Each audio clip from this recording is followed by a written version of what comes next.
చూస్తే కూడా constituency wise BJP did lot of research. అంటే వాళ్ళ ఎలక్షన్ మెకానిజం కానీ వాళ్ళ ఓవరాల్ ఎలక్షన్ స్ట్రాటజీ కానీ పర్ఫెక్ట్గా ప్లే చేసింది. మీరు ఒక సింపుల్ ఎగ్జాంపుల్ తీసుకోండి. అంటే మన న్యూఢిల్లీ కాన్స్టిట్యున్సీలో చూస్తే అక్కడ ముగ్గురు ఎవరైతే కేజ్రీవాల్ మీద పోటీ చేస్తున్నారో పర్వేష్ వర్మ ఆయనకి యాక్చువల్గా లోక్సభ టికెట్ ఇవ్వలేదు. చాలామంది సర్ప్రైజ్ అయ్యారు.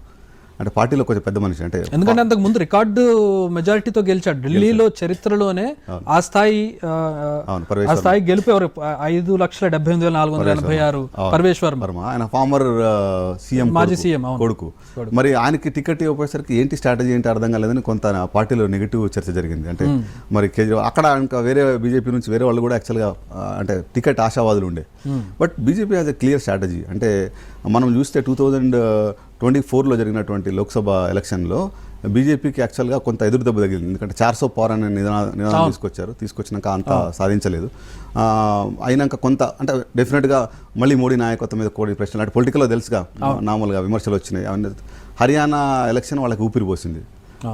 హర్యానా తర్వాత Maharashtra election it gave momentum, అంటే హ్యూజ్ బూస్ట్ ఇచ్చింది. దాని తర్వాత మనం కూడా చర్చలో అనుకున్నాం అప్పుడు చూసినప్పుడు మళ్ళీ నెక్స్ట్ ఇయర్ 2025లో మనకి ఢిల్లీ ఎలక్షన్ ఉంది. దీన్ని అయిపోగానే మళ్ళీ నెక్స్ట్ బీహార్ వస్తుంది, ఎలక్షన్ ఉంది. సో ఈ రెండు కూడా యాక్చువల్గా ఆ మొమెంటం కంటిన్యూ అవుతుంది. అంటే ఇప్పుడు రాజకీయాలు ఎట్లా ఉంటాయంటే సార్, రాజకీయాలు అనేది ఇంగ్లీష్లో ఒక సామెత ఉంది. అంటే politics is like a horse race. అంటే ఎవరైతే గెలుపు గుర్రాలదే రాజ్యం.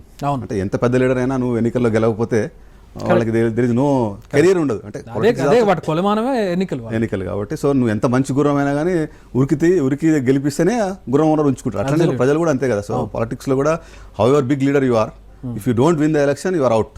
మనం చూసాం తెలుగు రాష్ట్రాల్లో కూడా ఎంతో పెద్ద నాయకుల్ని ఒక ఎలక్షన్ 2014 నుంచి చూస్తే అంటే 4 నుంచి చూస్తే ఎలక్షన్లో ఓడిపోయిన వాళ్ళకి డెఫినెట్గా దెర్ ఇస్ నో శాంటిటీ వాళ్ళకి. సో సరే తర్వాత కొంతవరకు మళ్ళీ మనం చూసాం బీఆర్ఎస్ పార్టీలో కవిత గారే చూసాం ఓడిపోయినాక.